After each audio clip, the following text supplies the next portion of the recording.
All right. So the big difference between what you guys have seen previously in the race and now, you may notice in the tracker here the little bit of extra flags down there. So in addition to the bows that they're going to need to collect, as well as the flight spell, they're actually going to also need to kill all the major bosses in the game.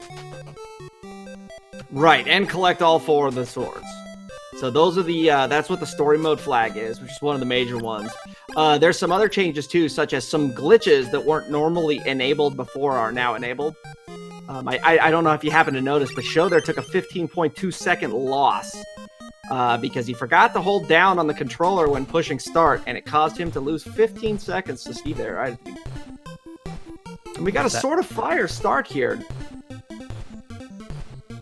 So the biggest thing to note also about this is that swords are not guaranteed to start. So both of our runners here, having a sword to start is very helpful. They're going to be able to get some extra money and experience like you would normally do, like you've normally seen in the Swiss round. Definitely not something that is guaranteed. So it's definitely possible to not receive one. It makes for very interesting routing and very much more fun. So with randomized trade-in flags on here, there was a potential chance there that Sword of Fire was the sword that Rage was looking for there. However, it was not, and Steve did not bother to make the check, but Sho did. Interesting. Let's see what our queen's holding over here. So Steve making his way into the town of Portoa, checking for items in the shop, and he's going to check and see what our queen's got. Sho right on his heels.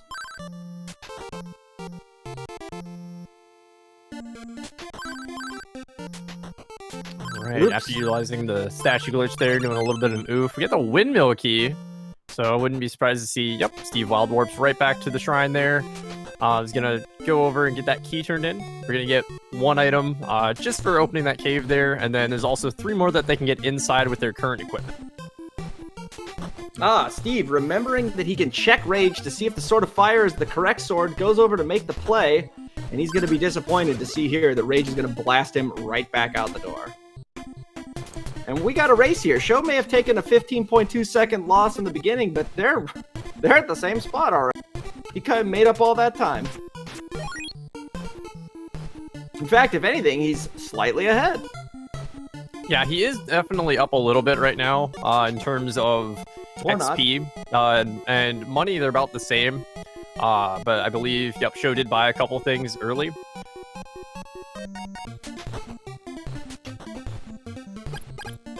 So a question in chat about why would he be checking there. As I mentioned, randomized trade-ins are on. This means that NPCs are going to be looking for different items than what they would normally be looking for, such as the Sword of Water is normally what Rage is looking for, but he could be looking for any one of the 4 swords, as well as most of the other trade-in items being randomized as well.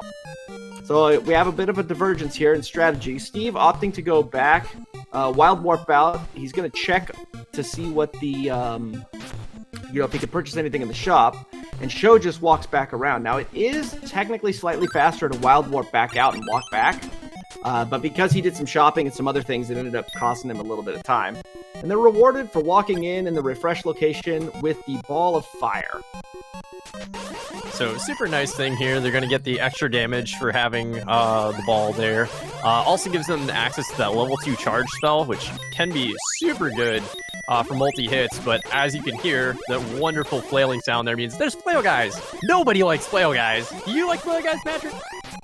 I love them. They're my favorite enemy, especially when they're clubbing me repeatedly as I'm trying to get by. Oh man, it's so good.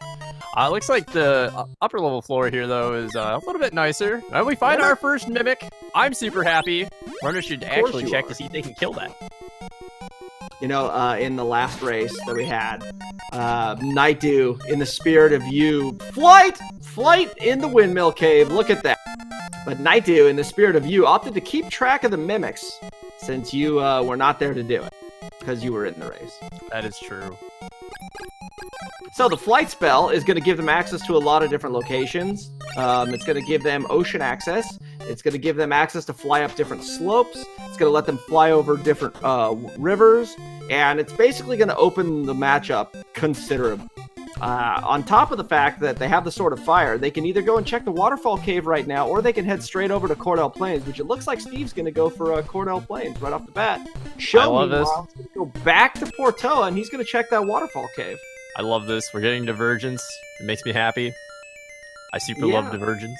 More interesting runs. The big thing here is that there are 3 items that are going to be, or I'm sorry, 3 potentially 4 items in the Waterfall Cave, depending on what they come up with and if they find a Flute of Lime or not.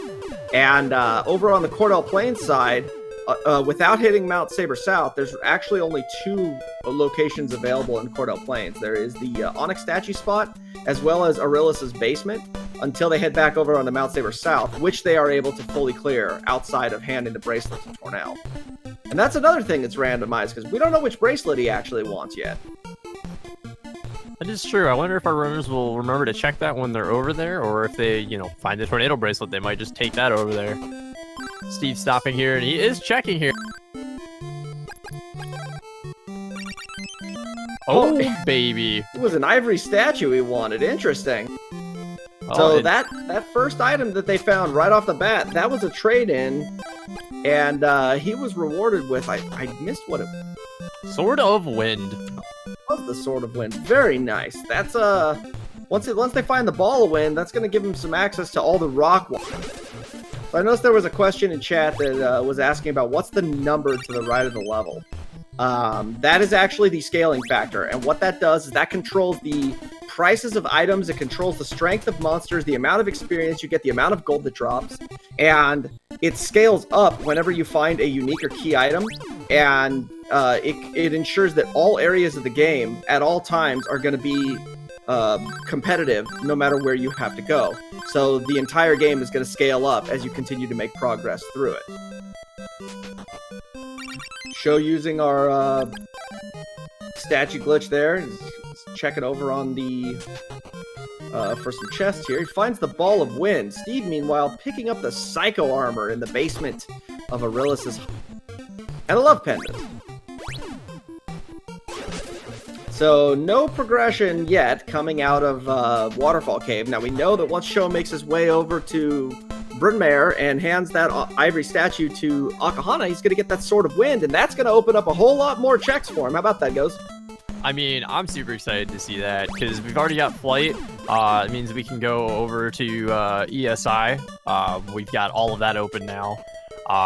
We do have 2 sword elements to potentially take out one of the required bosses here for that and get a lot of checks. So I definitely like that. We can cross to the other side of the world just to get a work point, but we can't do anything past that yet because we don't have the change spell.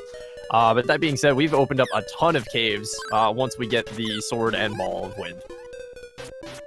Oh boy, these bats giving Steve trouble. He takes a paralysis shot, so he's not going to be able to break the walls unless he leaves. A Mimic!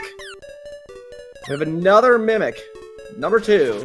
All right, so that's definitely great there. Yeah, he actually wild warped out of there. It's a little bit unfortunate because he did have a Lysis plant. Yeah.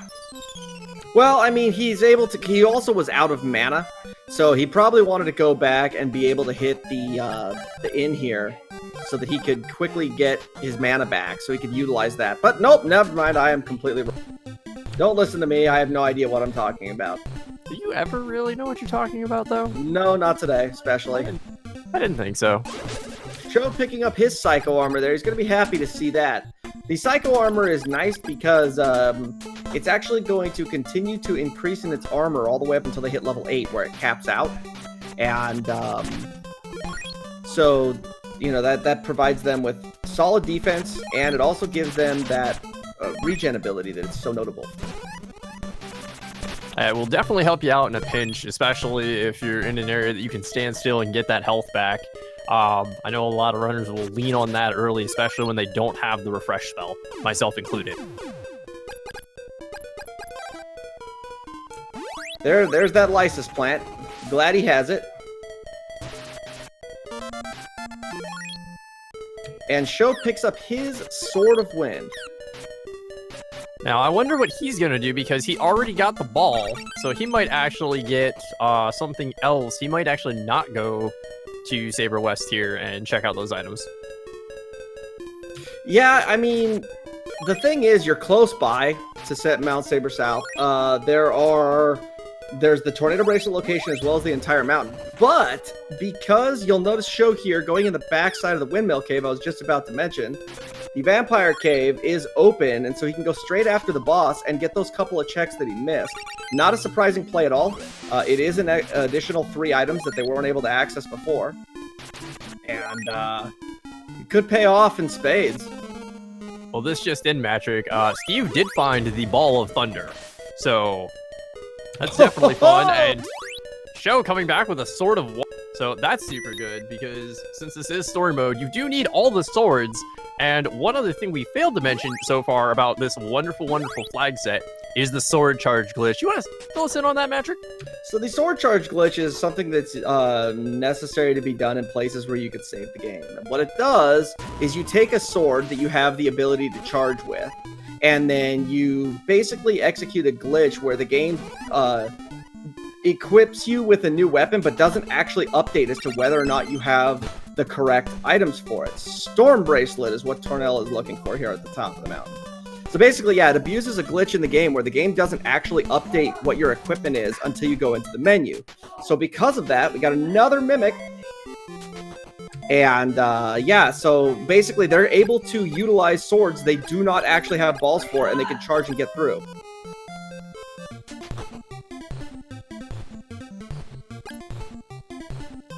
Yeah, so that is definitely super exciting here. Steve looks like he's gonna make his way over here. Ooh, we got the Carissa plant from Rage. So he either wanted wind, he wants water. He actually wants the water sword. So Fred. So in the case of Sho here, because he has the flight spell, he has access to both the Carissa plant and the Fog Lamp caves here, though it looks like he may be going straight to Evil Spirit Island. Not particularly surprised at this. Evil Spirit Island has a ton of checks in a short period of time, and he could also get the item in the waterway. Plus, there's 2 more items because he went and checked, got the item from Rage and talked to Mezia behind there. That activates the Queen to move back to the waterway, and the Dolphin to become active once he's talked to the Queen.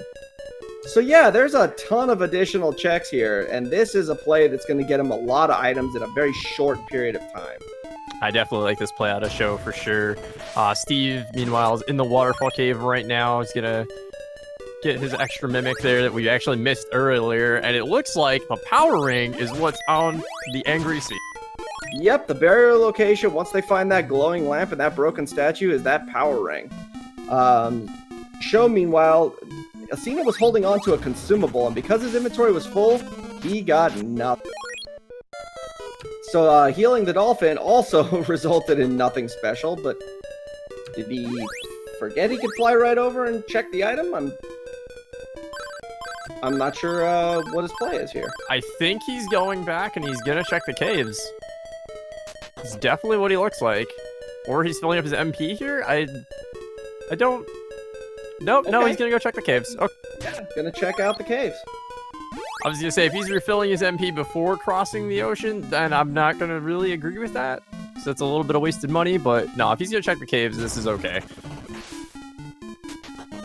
Yeah, so, with regards to the sword charge glitch, having gotten the one thing that I was mentioning before is that the game will update your equipment when you go into the menu. So once you have executed the sword charge glitch, you cannot go back into the menu again without losing your glitch.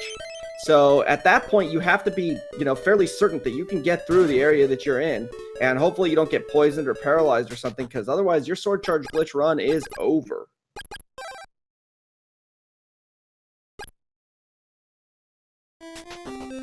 Steve, meanwhile, picking up that ball. He's now going to head back to Brynmare. I think he's going to buy some warp boots, because I think this is the only town I've seen so far that has them. And they're relatively cheap at this point, too. Oh, and an axe thrower giving Sho the business, knocking him back out the stairs. High quality play. That's good stuff. There are warp boots in Portoa, but it is worth noting that they are much more expensive. And Sho does find the teleport, so we don't need to worry about warp boots anymore. Give us all those MP items. Let's see that happen. Exactly. Steve, meanwhile, making his way into the vampire cave here, gonna find his sword of water real quick.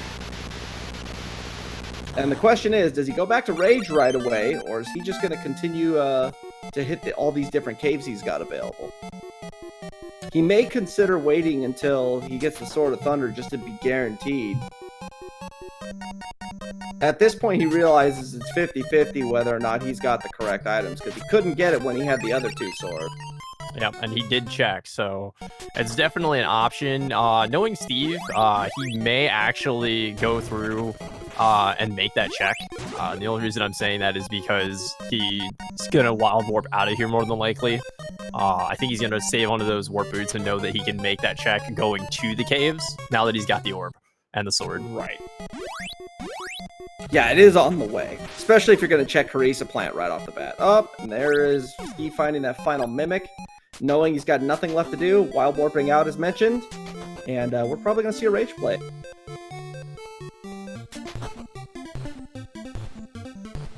Sho, meanwhile, making his way to the back of the Fog Lamp Cave. This is the second to last hallway that he's in, and that mosquito that's there, it looks like it's not the paralysis pollen spraying one, so he got kind of lucky, because if those things were to paralyze him at this point, and he does not have a Lysis plant, that's going to end his run. Oh boy, and we got the paralysis shooting wyverns, so be careful, Sho, don't get paralyzed.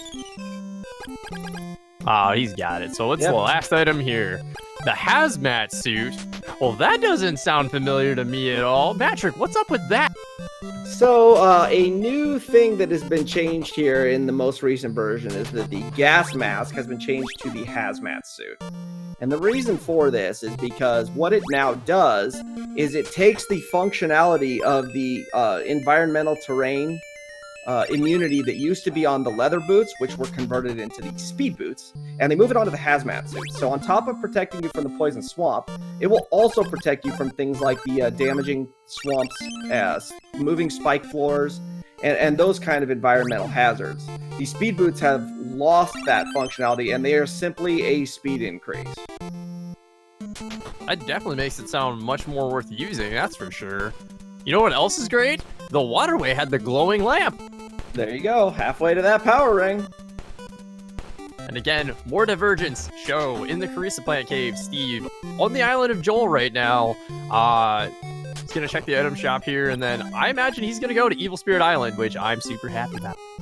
That's a trade-in item right there, picking up the statue of Onyx. We know Akahana doesn't want it, but that doesn't mean that any of the other people that are looking for items, like say the boat owner in Portoa, or Arillis in Amazonas, it could be Kensu in either of Swan or the Slime Kensu at the back of Goa. They could want that particular item, so there's a lot of potential options with that. That's a good find.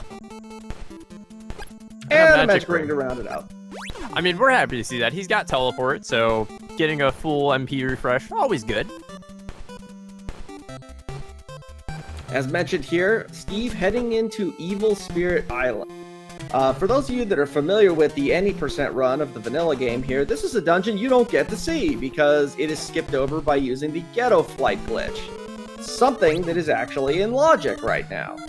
However, we're not going to see it because they actually got the flight spell right off the bat, which is kind of too bad. It's nice to see when Ghetto Flight is actually, put into play, because it's a skill that a lot of people don't utilize very regularly except for speedrunners, and it's kind of nice. That's just in, Patrick. That's our 5th mimic. Absolutely. So Steve, making his way through. He's got 2 more checks here. He's going to head left through this hallway. There's 2 more checks there. There's another one on the right side, heading into Zombie Town. And then once he gets up inside of Sabera's castle, there's a chest off to the left, a chest on the right, and then 2 bosses for an additional 2 checks.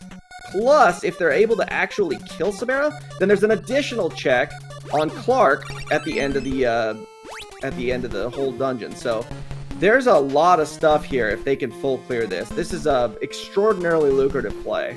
It is an extremely lucrative play, and also, we are halfway there to Mimic percent. I am super hyped. Yeah, thanks to the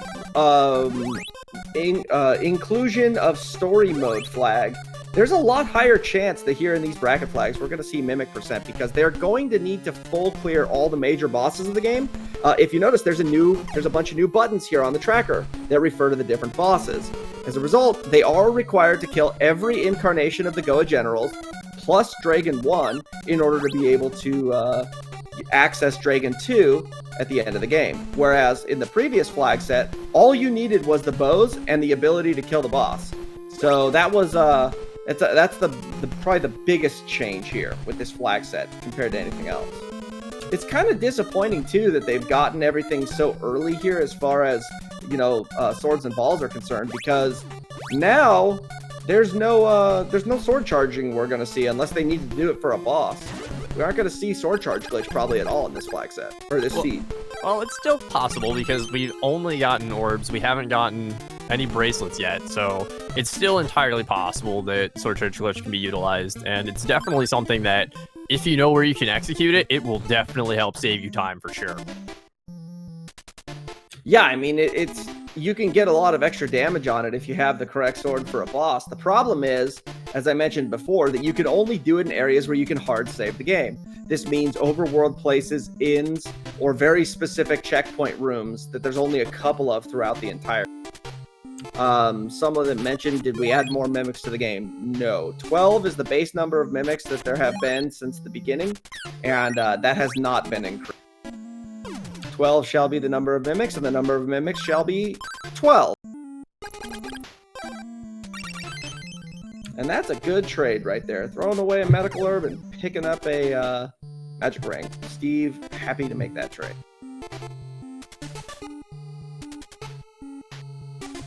I love how immediately after making the Monty Python joke, the chat immediately lights up with replies to the Monty Python joke. Good job.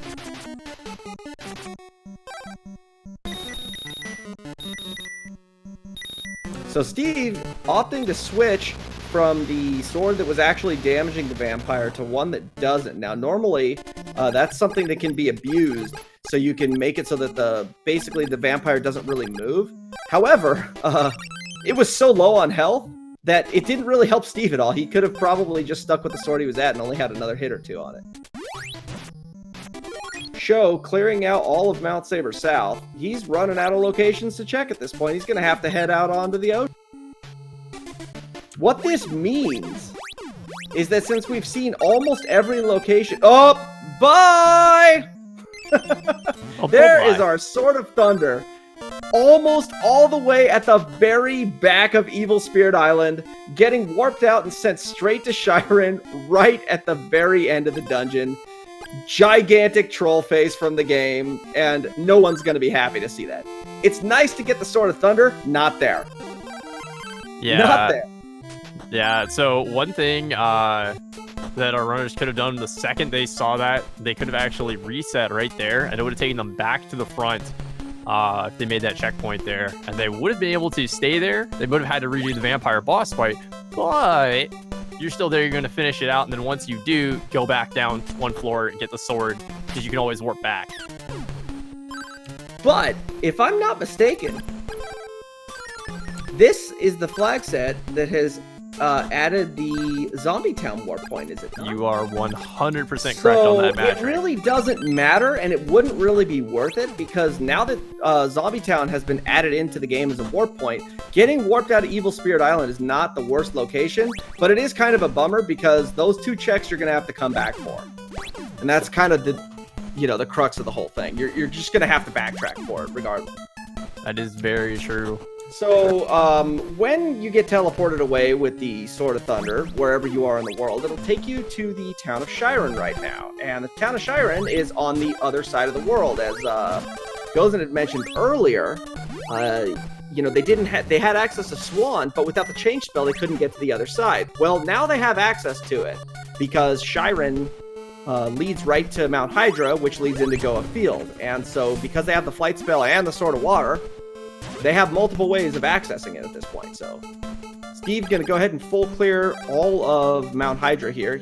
Because he has flight and the Sword of Wind, he is able to make a full clear of it, and we're going to get to see what's all the way at the top of this mountain in the normal Bow of Sun location. Do you think it's going to be a Bow of Sun matcher? Unlikely. There's so many potential locations in the game that get shuffled because it is a full shuffle. You're basically talking a 1 in however many total checks. It's like 100 and something items total in the game. So you have an extremely low chance of getting a vanilla item in any particular location. If it happens, it's just a low chance. As to who rolled the seed, me.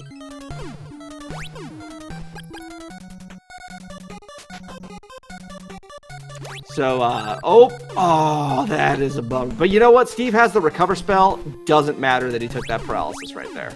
Yeah, not also, at all. These friendly Medusas, with his flight spell, he could just easily fly in the air, get petrified, and then that would clear off his status effects, because status effects in this game do not... They override each other. So if he'd been hit with that petrification, he would have gotten rid of that paralysis. And there's our favorite sound again. More flail guys. Man, I love that sound. As much as I love that sound. Hello, Mimic. Number 7. Getting touched there on Steve saying, hey, how you doing? I'm a Mimic. And look at that. There's another one. Wow. So that was a whole lot of nothing in Mount Hydra. That's pretty beautiful. That was a whole lot of goes and smile faces. I don't know what you're talking about. And just for confirmation, you saw it there on Steve's screen. There was the zombie port. Feels good. Yep. So he can quickly make his way back here if he wants to take his chances at Samara. Sho, meanwhile, making his way into the vampire. Gonna make quick work of the vampire, same as Steve did. And Steve looks like he's going to go ahead and he's going to head out onto Goa Field here because there's a lot of checks he can make. What does he have access to out there? Well, let's see here. We've got flight. What don't we have access to? It's probably a shorter list. So we've got all the different things that we can get. And let's see here. Barrier's not guaranteed, but we could go... if we wanted to enter the front of Goa Fortress. But a lot of people are going to go into the Oasis Cave and enter the back. Sho, meanwhile, gets his Sword of Thunder. Bye, buddy. Yeah. So Steve's probably going to head over there. Yep, he's leaning towards that side. So we got the Oasis Cave. We also have access to the backside of Goa Fortress through the Oasis Cave. But Steve's making me a liar. He's detouring to the right. He's pulling the Matric play. We're going to go over to the pyramid. Yeah, I always head for Sahara first, and the reason for it is because not only do you get the checks at Sahara, but you also, if you ever need to go back into Goa Fortress from the backside, it's pretty quick to go from the Sahara play position as opposed to a little bit less of a walk. And on top of that, you also, this is where you need to come in order to finish the game. So if you've already got this point on your map, then you can just quickly get back here, as opposed to having to run all the way from Goa if you were to somehow, manage to get into Go mode. Now, granted, they have to come here regardless because they need to clear out the boss here inside of this pyramid, which Steve's going to kill Dragon right now. And that is going to be the first one of our generals that are going down here that are necessary to access the end of the game. Speaking of things inside the pyramid, this is a wonderful enemy set right here since we've got access to all the swords, and they're grouping up quite nicely. You can even see Steve's getting about 65 to 75 experience per kill on those enemies, so it's a really nice area for the scaling as well to just get that extra XP you need. Right. Now, at 15 scaling, not an incredibly good time to grind. If you come across a situation like that, it's not bad. Hey, there's another Mimic! Number 9! But, Hegel will remember this because chances are later on he's going to want to come back and grind out a level or two at the very end. And that's a great place to do it because those eyeball enemies, those beholders, are actually in the group of monsters that gives the highest amount of experience at any given time. And so, because of that, you're going to want to remember that spot. For sure. So Steve right now is taking on Dragon 1. As I even start saying, hey, this is happening, he's already done. And there's a license plant for us. We're just going to activate that. Beautiful. Look at him light up there. Makes me so happy. Right behind Steve is Sho heading into the pyramid. Not great on the rewards, though. I don't know, man. We don't have any type of shield yet, so getting a Sacred Shield is helpful since Barrier is not guaranteed in this flag set. So that might be just their extra little defense to get them through some damaging turrets later in the run. They have flight. They don't need to worry about taking damage. They can fly right over the statue. Do they know they can do that? I'm pretty sure everyone knows they can do it after I showed it off. Are you sure? Are you sure that everyone knows? Yes, I'm pretty sure all the runners know. Okay. Now, whether or not they execute it properly, that's up to them, but they know it exists. Okay. There was quite a big deal made about it. So Steve's setting a checkpoint here. He's going to go and clear out his Oasis Cave. He's going to get to see what he's got here. He can full clear this place. And he finds the Paralysis spell, which potentially will allow him to get whatever item Kensu and Swan is holding on to. If nothing else, they can at least check what it has. Yep, they can definitely see what he wants too, so that's definitely helpful as well. We do know that Sho has one item in terms of the trade-ins, since those are randomized. Definitely has one more, little bit of advantage on there.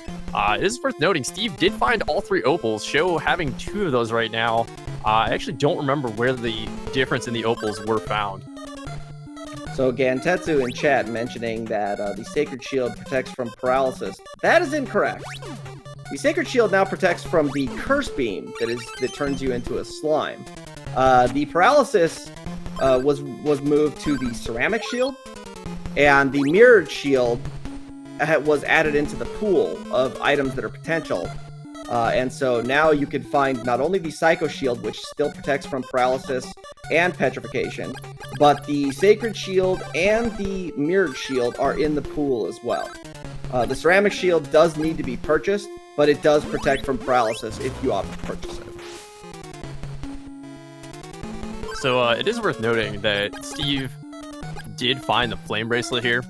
It gives our runners full access to fully powered weapons using the sword charge switch there, so they're going to be able to get that level 3 charge on things that they want. So definitely a very good find here, and depending on how they feel comfortability-wise, they may actually go up the tower with that at this scaling. Go a Fortress. Steve wanted to check what that consumable was, and he made a backtrack for a pair of warp boots. Probably not what he actually wanted. Considering he does not have the teleport spell yet, because he hasn't gone and dived the caves, not a terrible thing. Unfortunately, he did have to backtrack for it, though. And it looks like Sho reset. He came back up and he did a reset. I'm not sure what that was for. He got just an effect? Ah, gotcha. And he forgot he has the recover spell, so he had to. He walked out and opted to just reset because he wasn't terribly far. And there is our Bow of Truth, hiding in the chest across the river that you would either need flight for or have to go all the way through Goa Fortress if you didn't have flight and come down the backside to get it. So we are 1/3 of the way to... No, we're not. We've got one piece of our bow puzzle. We still have a lot of generals to kill. Yeah, we're not even remotely close to that point yet. But, having said that, that is one of the critical items that is necessary in order to be able to finish the game. And being able to find it is pretty nice. And the fog lamp is what our friend Slime Kensu is gonna need in order to be able to cure him and get whatever it is he's holding on to. And as I mentioned before, look at Steve showing off how you can fly right over the beams. Who needs barrier when you have flight? So yeah, he's making me eat my words here. I'm perfectly okay with him doing that. Nope, don't do it. It's fire, Steve. Do it. No, it's fire. It is water. Now, if you had to fight any boss with a level 1 shot, it would be Carmine is the one I would want to fight. Carmine has the simplest pattern. Although Steve trying to stab him, not exactly what I would recommend doing. But yeah, he is trying to stab him, but he's got a really simple pattern. He moves in the exact same position every single time. So when you know what his pattern looks like, it's very easy to, you know, just blast him consistently at range. The problem is that you're level 5, and you have a 2 damage weapon, which means you're not going to be hitting him very hard. Because he is normally an endgame boss, his base stats are going to be pretty high. And, yeah, Sho's got a level, he's got a level advantage on Steve, and it looks like he's going to make checks here in the basement before he goes after Carmine, so we'll see if he finds anything. Oh, no. Steve burning an opal statue there, trying to stab Carmine off screen. He does not have an active hitbox there, however. And that's a mimic Sho found on the right. Number 10. We're almost there, and we're 35 minutes into the siege. Key to prison. So that's definitely a good pickup here, is that's going to get them access to the Kelbesk play and the tornado brace. Well, so now Steve opting, saying forget it after taking the second death and losing the second opal statue. He wants no part of that karma. Well, Sho does take a hit to the turret there, but yeah, I mean, he was able to get through there fairly safe. I also noticed he picked up the battle armor, probably right here. Yep, there it is. Steve picking up the battle armor. So now here's the fun part. Because they have a, well, at least they all have the Ball of Thunder, they can now go through the Iron Wall and go check what Mado is vulnerable to. And if Mado's vulnerable to wind, or I guess in Steve's case, he'd be hoping for fire. But Sho also has the tornado bracelet. And he wants to know what Mado's vulnerable to, because if you can blast through Mado now while scaling is low, that is the best thing you can possibly do. The earlier you take down Mado 2, the better it is for you, because he is obnoxious. Wait, so are you saying you don't want to take on a highly powerful pinball wizard ninja?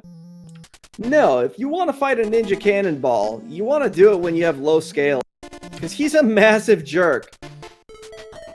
But is he as big of a jerk as Flyers are? Worse. He's 100 times worse. Ooh. Sho, meanwhile, just showing off how easy it is to manipulate Carmine here. Oh, Steve does have the tornado bracelet. Oh, it's fire! Look at that. Mado's gonna get absolutely wrecked. Yeah, this is. And even though you can see he's low on health, because now he's only bouncing slightly. Perfect. Taking out one of the most difficult bosses in the game as early as possible. Yeah, that was the preferred method of handling that situation right there. So yeah, that's a great play from Steve. We'll see if Sho's going to follow in his footsteps or what he's going to plan to do here. Nope, he is not going for Mado. He is going to opt to leave and make some additional checks out in the world. And we've got a huge divergence here. This could put Steve a mile ahead, right? It's definitely going to help Steve with boss kills for sure. But Sho is going to use that key to prison that he got. So he is still routing in bosses, which is a good thing to do. But it is also worth noting that off of Mado, Steve did get telepathy. So if there's anything that forces our runners to go towards Oak, they're definitely going to want to have that just to get all the checks out of there, because our bows could still be hiding there. Also, fun fact that I learned how to count. We're at Mimic 11, Matrick. We find one more. I'm going to be the happiest person in this stream. Great success. I mean, it's almost guaranteed at this point. It would have to be in, like, the crypt at this point in order for them not to find it. Oh, don't you say such things to me. We already have the Bow of Truth. They're not going to check it if it's there. Don't you hurt me like this. Oh, look at this. We have a vanilla Kelbask. Fred. Wait. What if... That's so weird. Patrick, why are those tornadoes moving so slow? Those tornadoes are moving slow because in the base game, the tornado bracelet sucks. The level 3 tornado shot moves super fast. And a warrior ring at the paralysis location. That is going to make our friends super happy. Sho is going to love it. Not only are you going to see him get a ton of experience at this point, because he's going to kill everything he comes across, but that gives them a ton of offensive power because that just lets them continuously fire off level 1 charge shots, and that's a great thing to have. Anyway, getting back to my thought, the Tornado Bracelet is garbage normally. It moves so fast that you only get like 1 hit, so when you compare it to the other bracelets, it was severely underpowered. So by slowing down the projectile shot, allowing to get multiple hits on each one of the bosses at a time, or anything you're using it on, makes it much more competitive compared to the others. Also, because Fire and Thunder hit so many times consistently in short order, their damage was actually increased by 1 per hit over Fire and Thunder.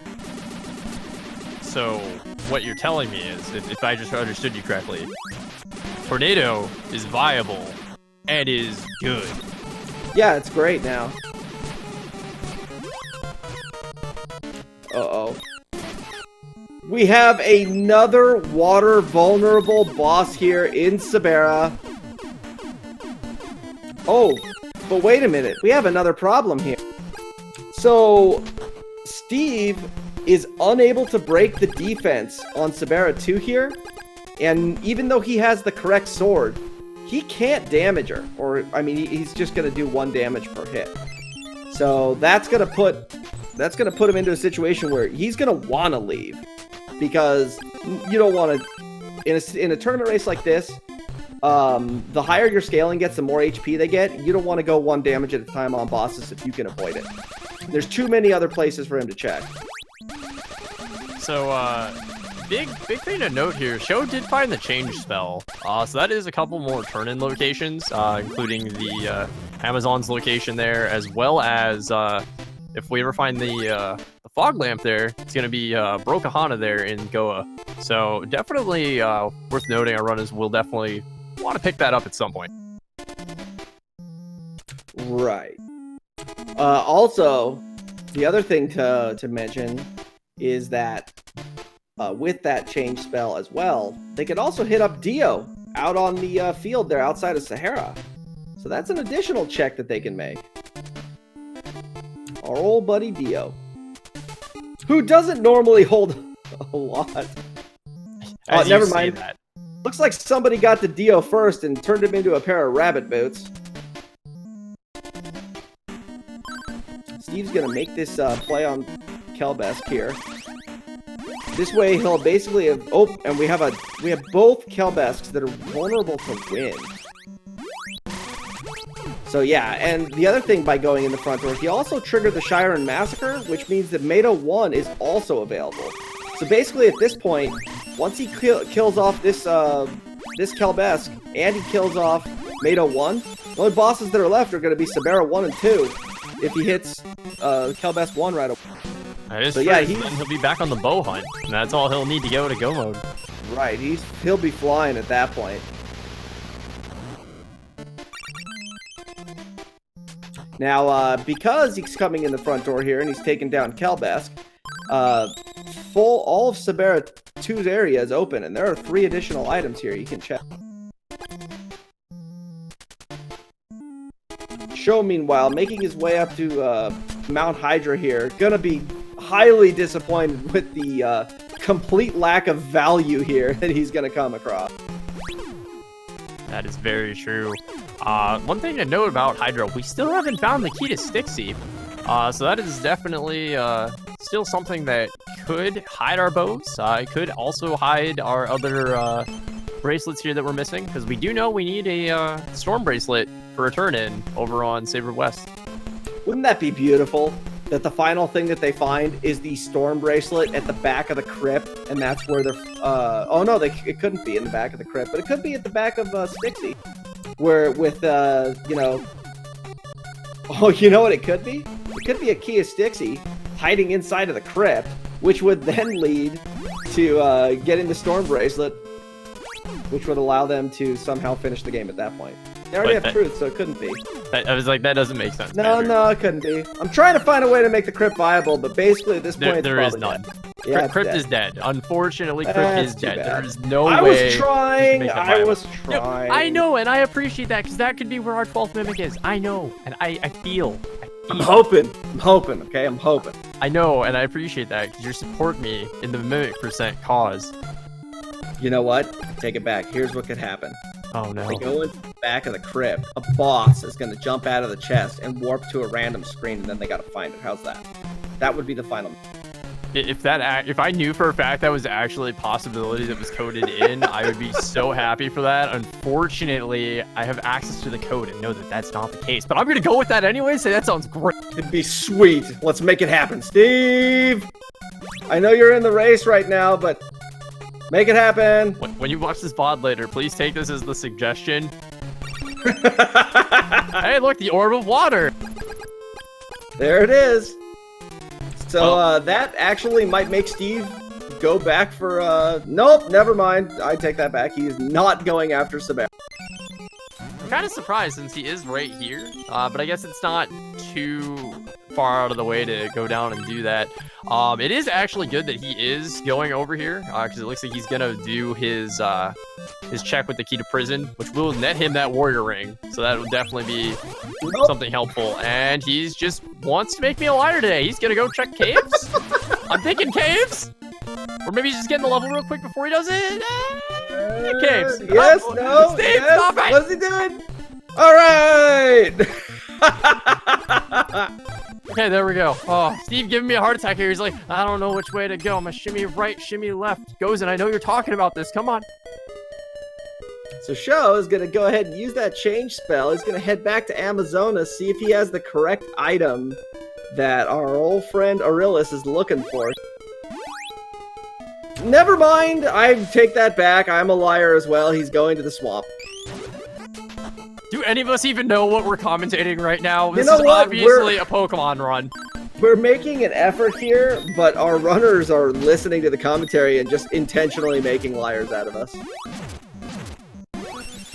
Steve discovering that Kelbesk 1 is also vulnerable to wind, and he may have actually verbally said Fred in his house. And let's hope he doesn't forget the paralysis location, because, oh, taking a death from the projectiles there, not that it's a big deal, he has all 3 Opal statues. But let's hope he does not forget that paralysis location. Oh, you can do it, yeah. Yeah. Steve? Okay. Alright, he did it. Good job, good job. Happy that he did that, I know he is. Yeah, that's why, that was that little circle dance there, right there. That was obviously a happy dance. He's like, oh yeah, this is sweet. Woo! Sho, meanwhile, gonna head in the front door of Goa, or at least trigger the massacre.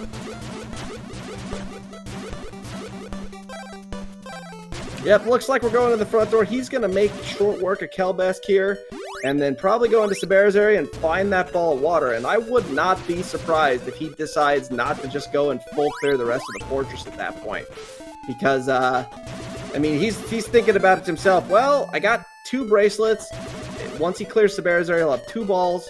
He'll be in pretty good shape to full clear that fortress. For sure. He's got that warrior ring, so it's going to do a lot of work for him in that fight. Meanwhile, also, Steve here finishing up Saber North does pick up Refresh, so that's a very good thing. He's going to work his way down here to the Change spell and be very happy to find that. So then it's going to be back to a hunt for the bows. He's still got to go back to Evil Spirit Island to get 2 more checks done as well. And I forget, did Sho finish off Carmine? No. Sho actually reset out of Carmine as well. Okay. And so he did not go after Carmine. I didn't think so. I just wanted to make sure my notes here are correct. Now, something I am noticing on the tracker right now, I believe Sho took down Dragon 1, did he not? I'm almost positive he did. Could be mistaken, but I don't believe he did. Yeah. No, he does, because he has a Sacred Shield, so I'm pretty You're sure right. he did. You are right. He did take down Dragon. I have to apologize. I actually have not set up quick button selects for the new flags, so I'm manually having to do them. I actually kind of cheat and make a little macro controller on my end to take care of those, so I have to map those tonight. What a guy. But so I can provide the best commentary experience for everyone watching. What a hero. The hero that we all want, but none of us deserve. I'd like to think that, but that's actually the Mimics. The mimics do it for me.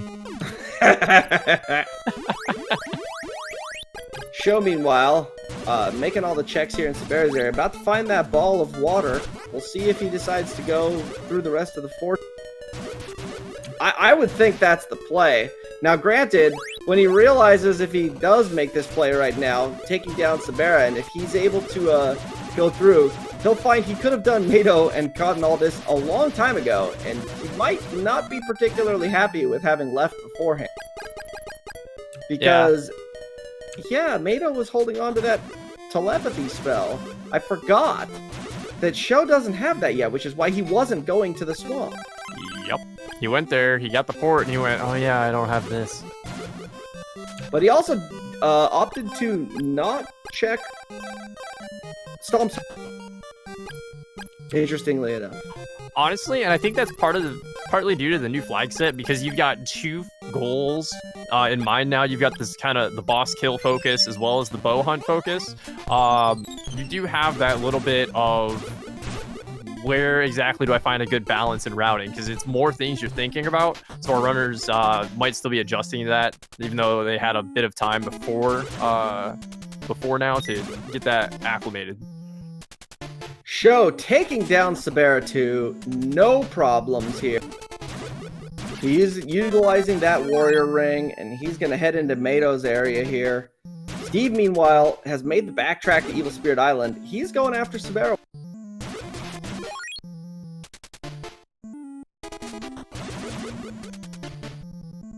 It's kind of hard to say who's actually in the lead right now, because granted, Sho has made a couple of additional checks over Steve, but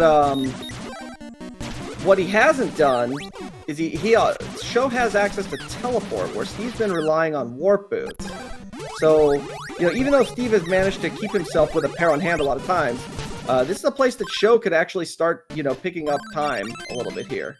And this just in, Flute of Lime. At least not a Fruit of Lime.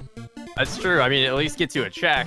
But since Steve hasn't done the caves yet, that's actually really big for him, because that's going to give him information on a unique item there. So he's going to know, oh, the bracelet is here, or oh, can't be a sword, could be a bow. So he might actually utilize that information, and that could give him the want to actually do that. But that is also going to give him 1 extra check in the waterfall cave there.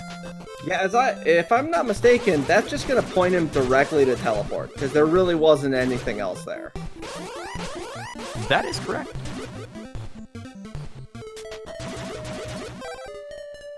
So it looks like it's time for Sho to head over to Mado. He's going to do it with a considerably higher scaling than Steve did it with, which means it's going to take him a little bit more time to take him down. Granted, he's 7 levels higher than Steve was. So even though Mado's going to be a lot stronger, Sho still has an extreme damage advantage compared to where Steve was.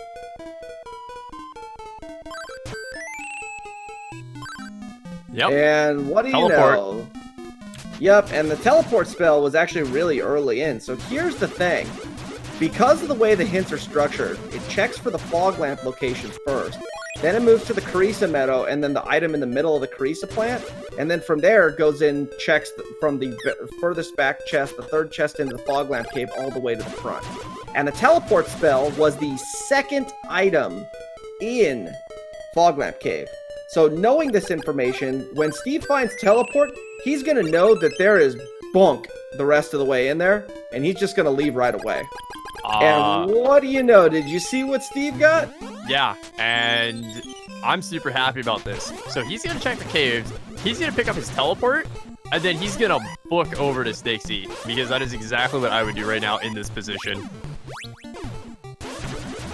So, Sho, starting with the warrior ring to find out what the actual vulnerability was for Mado, but now quickly realizing, oh, it's fire, roast him. Oh, he's already about to die, because you can see how quickly he keeps untransforming. Mado is... But you know what? Sho is trying to anticipate where he's going to be, and missed a few shots there. And there's his telepathy spell. He also is going to go and hit Carmine at this point. Now that he's got all the swords, why not? Yeah, can't blame him one bit. He's going to take it down. Yeah, I mean, it's a good time to do it. He's only got the Mado 1 fight and the Sabera 1 fight left in terms of boss battles. Right now, I give a slight lead to Steve, only because he has more things open left where we haven't been to yet, and options for bows. So, I mean, because he's already both players have triggered the Massacre, so Steve can port over, make his way right over to Chiron there, and then he can actually go up, do Meta 1, and then go clear Stixie, and then go, okay, this is my next play. So I'm actually really surprised here that Steve is going to continue going through... Oh, never mind. He just wanted to make that one check just to see if there happened to be something else there. But yeah, he knew. He knows how the logic works. He's like, yeah, forget it. There's nothing else. And, correct me if I'm wrong. Does Steve not have change? He doesn't. No, he does. He got it. Skip Dio? I think so. Yeah, skip Dio. Huh, interesting. Sho, meanwhile, making quick work of Carmine, and he's rewarded with an alarm flute. So that's kind of nice, because now that's a couple of extra checks. Yeah, we do have the eyeglasses, so that is indeed two full locations that we can check and figure it out. Sho going back on the item hunt here, since he only has the 2 bosses left to handle. He's going to go check the oak checks here. It's going to get him 2 items. We have not yet seen the insect flute, now that I think about it, so it's still something that we can do. And as I look over here, Steve, you sword charge glitch devil. He sure did. He sword charge glitched the level 3 sword so that he could make real quick work of Carmine. So, fun thing to note here, the child rewards you a storm bracelet, which means we've got the full trade sequence now, and Sho gonna go up and show exactly what Stom is holding us to, and he's gonna hopefully get that item here pretty quick. Yeah, first he's gonna check to see what Stom's HUD has. As he gets cursed, he's not equipped with the Sacred Shield. He must have that Psycho Shield equipped. But you know what? He's able to make it off screen, no problem. And he saved that pair of warp boots specifically for this situation, so he could execute this glitch and warp right on out of this.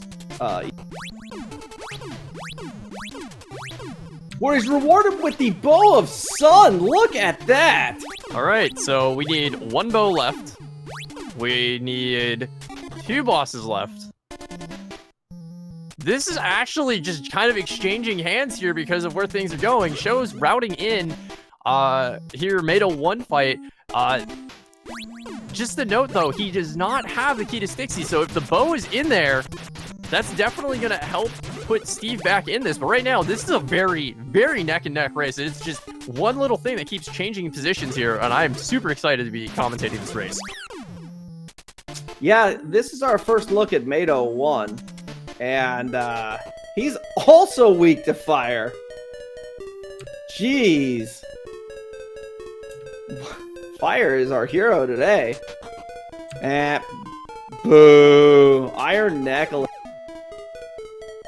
So, Sho now gonna clean up the bosses, and after he's done with this, it's all items from this point on. He's just gonna go and sweep through locations as quickly as possible.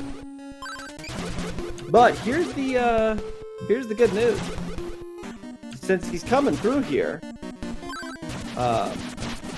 you know, Steve's already taken down Sabera 2, or Sabera 1 here, and made all the plays at the back of this place, so, you know, he's going to be only 1 boss behind, but granted, he is a bow behind, so Sho still does have, you know, the lead in terms of actual progression, but as you mentioned, they have different access. Yeah, they haven't evened it out yet, so there's still options. So yeah, Steve right now, because he already has that, I wouldn't be surprised to see him go... Yep, so he's going to do a quick eyeglasses check with that alarm flute. He may even go back and finish checking the alarm flute location, but I feel like the smarter play for him would be to go over to Chiron, do that entire sequence, and then that'll finish that out there. And it's a consumable. Wham, wham, wham. And an antidote at that. It is worth noting, Steve did just throw away his last pair of warp boots. He has not done the Stomp fight. So he is going to have to do that vanilla otherwise. And it looks like he is going to pursue the alarm flute check. Sho doing the same thing here, right behind Steve on these checks. Yeah, I mean, he's in sweep mode at this point. So at this point, it's going to be as many quick checks as he can do in the shortest amount of time. So that means both of the alarm flutes. That means, you know, checking all these different things. Nope, you're going to have to clear something out. Which is unfortunate, because that's not what you wanted to see.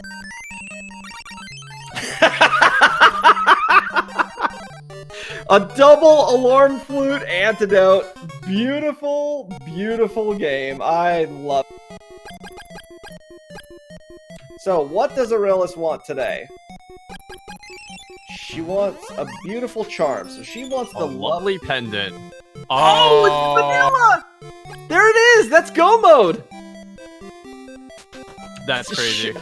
Sho is in go mode. He is heading straight for the end of the game at this point. This one, it's gonna be up to Steve how quickly he goes to Oak at this point. That's what he's got left. He's got to check. He's got to go and get that Bow of Sun. But the way that Sho is equipped right now, the only thing that he would be potentially wanting that he doesn't have is the power ring, and I believe they do not have barrier either.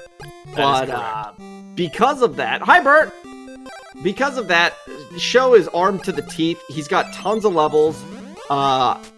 He's gonna have to have a serious failure here for Steve to come from behind at this point.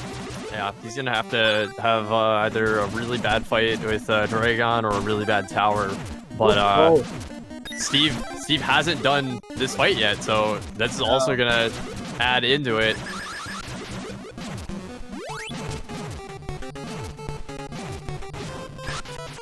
Yeah, I think this one's basically all but over as far as, you know, who's gonna finish first.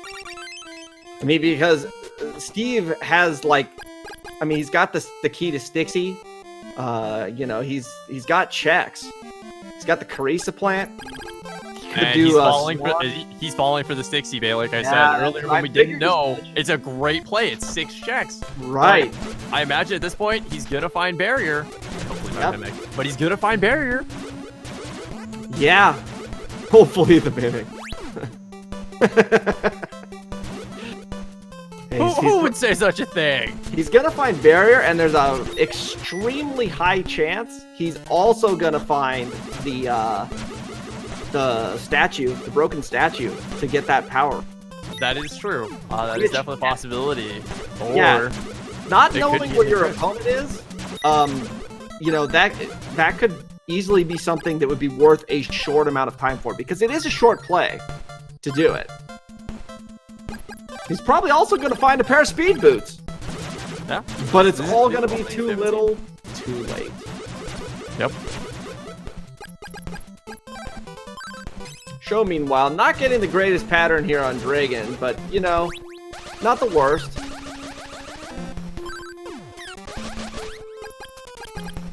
See if he can get him in 2 cycles.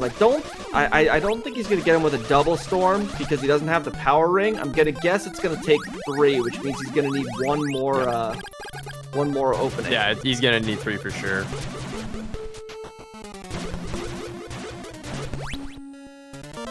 Hey, look, first chest barrier. Speaking of barrier, and a shell flute, and the fog lamp. Wow. Well, that could send it back to Goa.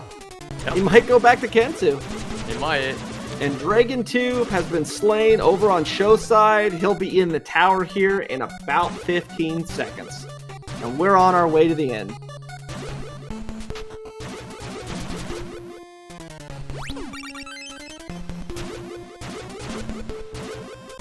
So, you know, because there is no power ring available, I fully expect to just see Warrior Ring strats here for all the brown robots, and then a quick Thunderstorm for the white robots. It's kind of a play Sho goes for regularly, and so I would expect to see that complete. Sure enough. There's our broken statue. Yep.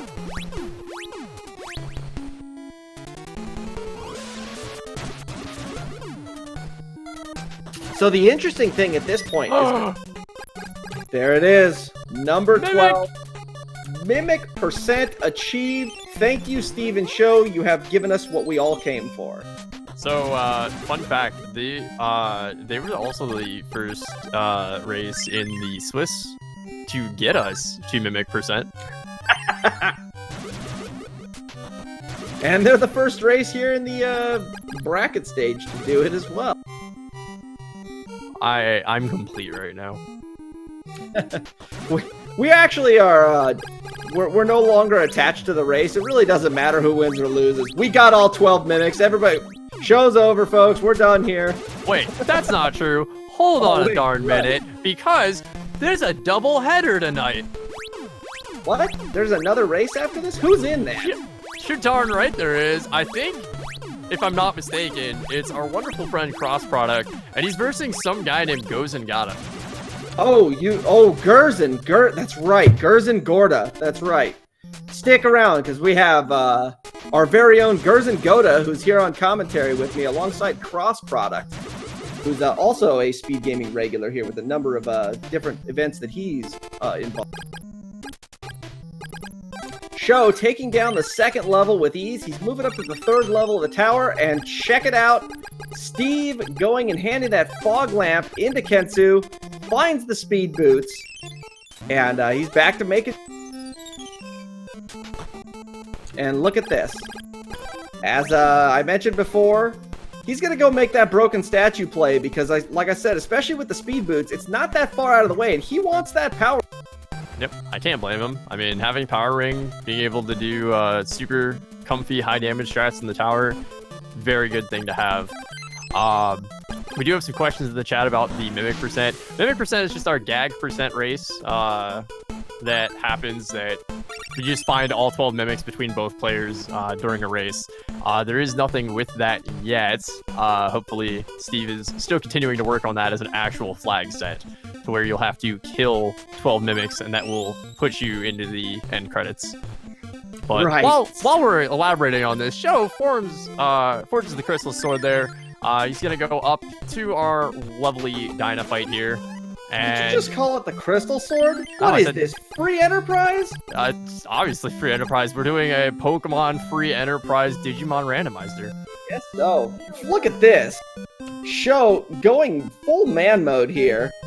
Because he doesn't have the barrier spell, he's not even going to bother with the turrets. He's got 3 opal statues. He's going to stand right in front of Dyna and just blast Dyna in the face repeatedly. Or eyeball, core, whatever you want to call it.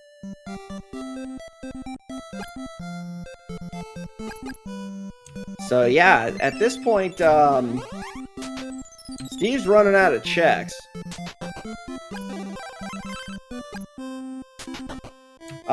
Chat asking where the hazmat suit is. If I'm not mistaken, that was in the Carissa plant First cave. chest, Carissa plant cave. Yes. Because it checks for spells over items. Correct. And that is a dot done here, which means ShoFukomachi wins in first place with an official SRL time of 1 hour, 8 minutes, and 8 seconds. GG Sho. Yeah, great run. Great run. He, he made the plays. The gambles that he took, they paid off, and he comes out with a first place victory here. You know, a lot of times you won't see people make gambles into the fog lamp and Carissa plant caves early, but today that actually ended up being the big deciding factor. As you notice here, Steve finally making his way in to pick up his hazmat suit, which is going to lead him to his bow of sun.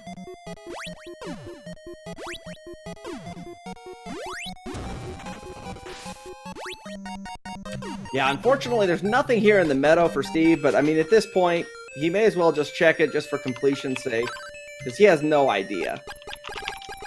And joining us in the booth here, we have ShoFukomachi. Congratulations! You took this one in spades. How do you feel? Thanks. So, you know, you made a couple of plays early on. that Steve is just now kind of making his way to, and it's sort of interesting. At this point, he's still looking for the bow of Sun, which, as we know, is in Oak. Now, he just found the hazmat suit there in Crystalis Cave, and because he must be confused here, because it looks like he's going back in the Fog Lamp Cave to check the very last item. I'm not sure what he thinks he's going to find here, because he knows that there won't be a bow in that spot. Yeah, I'm not sure either. It could be that he's thinking there might be a trade sequence item or potentially another spell that could be in there that's gating him from getting the bow. But he definitely just needs to go through and essentially just finish turning in trade-in sequences. He just has to go to Oak. That's all he's got to do. He's got to go visit Oak and then go, you know, to Stomp. So, early on, when you got into Goa for the first time, after resetting out of Carmine, when you realized you didn't want to fight him with just a level 1 water sword, you opted to leave. However, you had full access to take down a particular boss there with a lot lower scale. Did the thought ever cross your mind to go and check Mado? No. Yeah, I mean, I can't say I blame you, but at the same time, you know, it could have actually gotten you. Oh, the hazmat suit was the final chest. Look at that. It wasn't in the Crystalis Cave. It was at the Fog Lamp location. That's what he was looking for. That would do it, yeah. Yep. So, looks like the notes were a little off, but that's okay. Steve now knows where he needs to go, and it's time to go find that. But yeah, I can't say I don't blame you for going after Mado, but you could have had a considerably different route through Goa at that point. And you know, with Mado holding on to that telepathy spell, Yeah. that was a that was a pretty big requirement. Yeah. Oh yeah, I probably should have checked, because what did I have? I did have Flame Bracelet at that point in time, so I could have done Made of 1, yeah, I forgot about that. You sure did. And here's the other thing, is that, you know, Steve, he went through Goa, through the backside first, but he ended up getting stonewalled at Sabera, because Sabera was also water weak, and he only had the level 1 sword. What ended up, you know, because he never went to the back of the Fog Lamp Cave, that telepathy spell hasn't really done anything for him the entire game, even though he's had it since about 30 minutes in. Oh man. Well, that's unfortunate. There's a Storm Bracelet. Yep. Which he may get goaded into that one too. He's essentially at this point, he's almost at 100%. All he's missing, missing one of the worn items, Dio's pendant, and missing the Blizzard bracelet, and he's missing the Bow of Sun. That's it. He's got everything else. Yeah, this was a tricky one, and like I've noticed that sometimes, where at least the seeds I've been running, both have been in one-off checks, like, you know, statue of Akahana or like the Queen or whatever. So. Right, because they, you know, they're required, but because they're not a necessarily a logical, you know, thing that the game's necessarily searching for in and of itself, it can throw them basically anywhere, because it knows you have to almost full clear the seed anyway. Yeah. Where was the broken statue? Because obviously, was Angry Sea had power ring, which would have, of course, would have wanted. It was in the Cave of Styxy, which was also holding Barrier, the Fog Lamp, and there was something else that was there too. Shell Flute. Shell Flute was also there. I see. Yeah, so where was the key to Styx? I never found that either. Where was Styxy at? I am drawing a blank. Where was it, Guzin? Oh, he hasn't done Pyramid yet? No, he's grinding at this point, because he's really close to 12, which is kind of your target level anyway. Because once you get to 12, if you have the power ring, you can basically kill Dragon 2 with 2 thunderstorms, so it makes sense to go for 12 every time at minimum. He didn't get the warrior ring nearly as early as you did, so he wasn't able to utilize it to grind through monsters like you did. Yeah, he made the check probably 20 minutes after you did. I see. Oh yeah, something you should know is that between both you and Steve, and well, really frankly, Steve by himself, but Mimic percent was achieved today. All 12 mimics were located. The top mimic was found inside of the cave of Stixie. Much to everyone's enjoyment here today, as we gleefully called out each and every mimic that you guys so graciously located for us. I definitely ran into a lot of them, but guess I got lucky not having to go into Styx. Yeah. Well, see, what happened is that, you know, once you were heading up through the tower, and Steve, meanwhile, he had all these checks that you didn't have, because, like I said, he had Stixie, and he had some other things. So he had all these little one-offs. He started following all the trails of, you know, where all the items were. Yeah. And he was making the big plays, which makes sense from that standpoint, but they just didn't pay off. They weren't what he was looking for. It is rough. Right. And as I think about this now, I think the Stixie key was it? It was one of those one-off tournaments.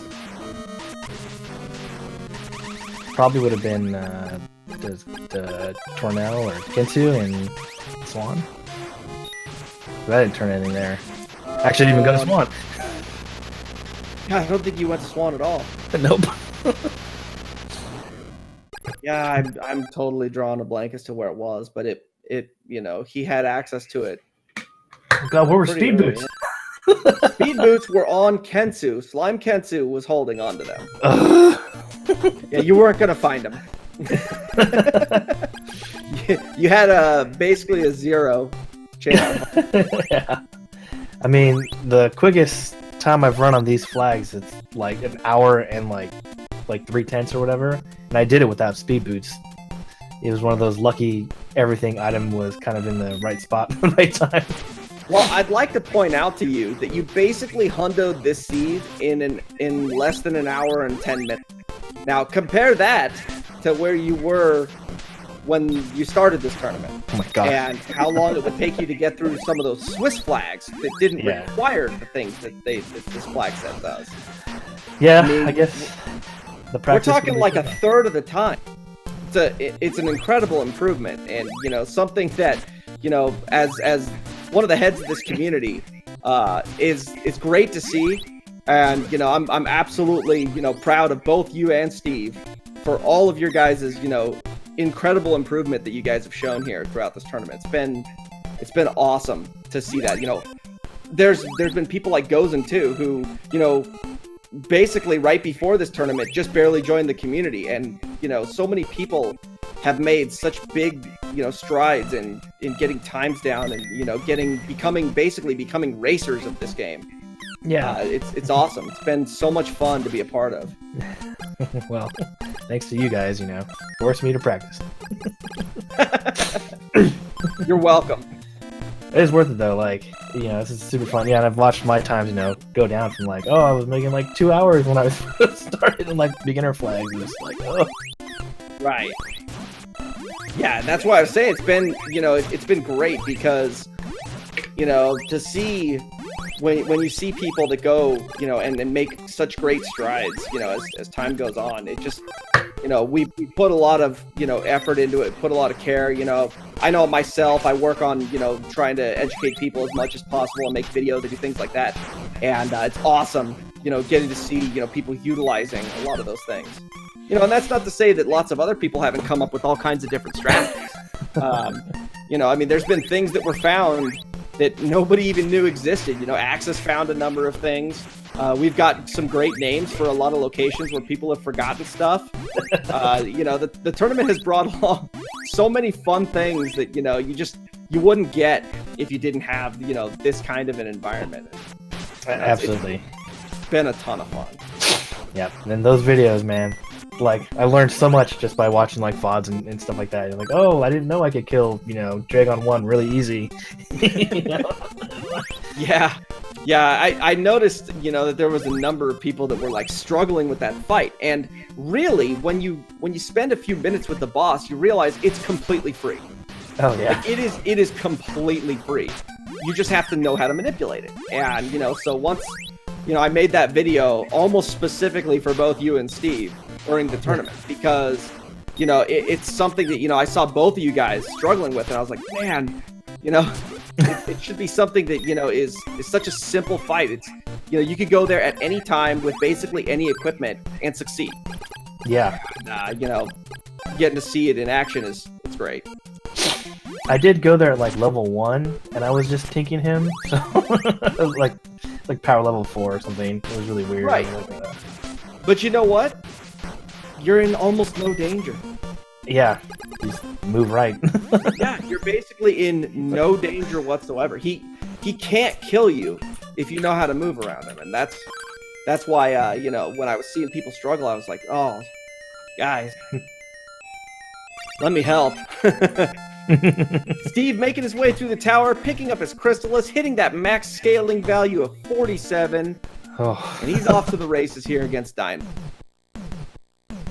We should be seeing a dot done from Steve here in probably the next 30 seconds. He's gonna do the Opel statue strats. He's got barrier, so yeah, he's just, why bother? Good question. Wants to switch to that power ring here, you know, get a couple of extra damage out of it.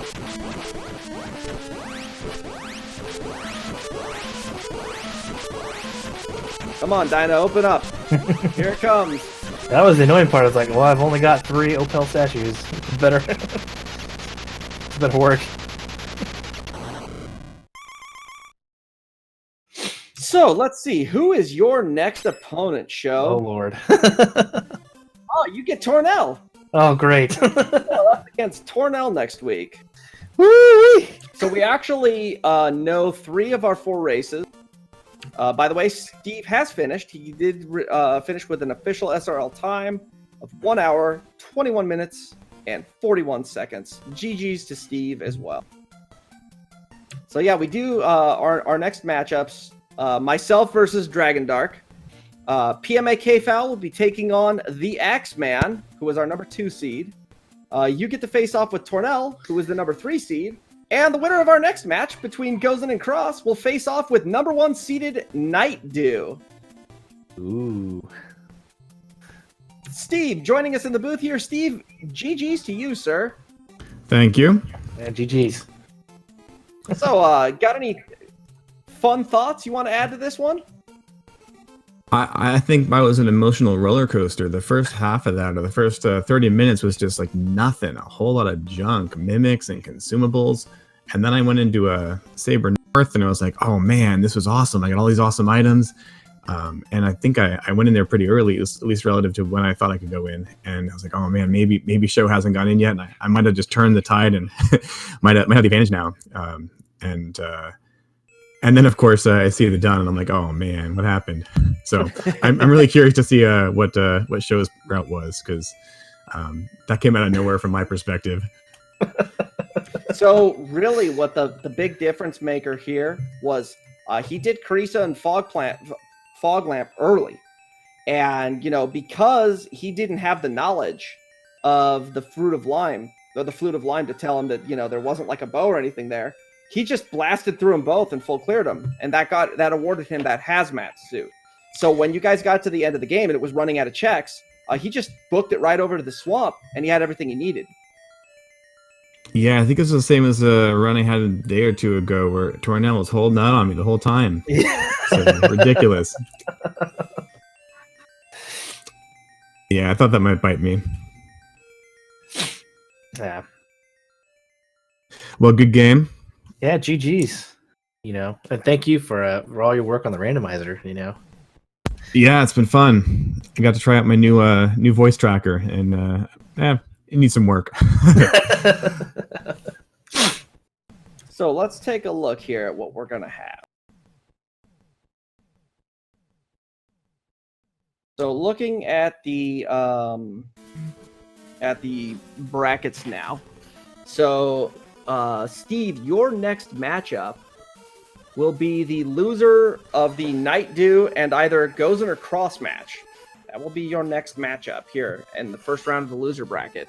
Now, granted, that doesn't put you out because this is a double elimination tournament, which means you could win all the way through the losers and you could come out and end up in the grand finals, because that's what's going to end up happening here. Somebody's going to make it all the way through the loser bracket, and they're going to end up in the grand finals because it is a double elimination tournament. That's right. Here I come. So we do have. I'll see you again, more. Sho. Oh man. we technically have 2 more weeks of this flag set, because what's going to end up happening is that there's the first 2 rounds of losers as well as the first 2 rounds of winners are all going to be on this flag set, and the second round of losers is going to be 2 weeks out. So we have a little ways to go here with this flag set before we move in to the next flag set, which will change things up a little bit more. There was only 1 use for sword charge glitch today, and the only person that did it was you, Steve. Yeah, I was about to do more of it, but ended up not, because Goa was pretty jam-packed with good stuff. Or no, it was, say, whatever it was. I was going to do it, and then I bailed out because I had no healing, and that was rough. The healing was definitely rough this game. Yeah, I found refresh. I never found barrier. So. Oh, I found everything. It's cool. Yes, you did. Well, okay, you didn't quite find everything. You were missing the Blizzard bracelet, and you were missing Dio's pendant, but you found everything else. It's true. And basically what that means is that I believe one of those items would have been held by Tornell up on Mount Saber North, and then I think the other item was probably on Brokahana. Yeah, I was going there next. I checked Brokahana, actually. It was insect, so one of them had the insect flute probably, and then... Yeah. No, I was going to Tornell next. Yep. Yes. Yeah. Hold down on us. Well, see, when you once we knew that the play was to go through the swamp, we hadn't realized it at first, but you didn't have the hazmat suit, and so when you started making the Stixie play, we were all sitting here going, "Oh no, he's gonna make the play off of the the most number of checks. All he has to do is go to the swamp," but didn't realize that you didn't have the hazmat suit because you'd never hit the backside of Foglamp. Yeah, I was thinking I'd come back if, it's like maybe there's a fetch quest there. I can come back if I got speed boots and it turns out to be needed. But yeah, I don't know. I'm kind of 50-50 on whether I go all the way through Foglamp or not. Well, we do have another race that is getting set up right now. So any final thoughts before we wrap this one up and get set up for the next one? Yeah, thanks SpeedGaming for hosting this. Thanks Steve, GG's again, and I'm sure we'll have round 3 soon enough. And of course, thanks for all the work you've done with the randomizer, and it's awesome. Oh yeah, definitely great games. Good luck to Gozen and Cross. I'm looking forward to seeing it. And cheers. Excellent. All right, well, stick around because here on Speed Gaming 1, we do have another matchup between our very own Gozen Gata here and Cross Products, so we're going to get set up for that, so stay tuned. And we'll get that one going here as soon as we can.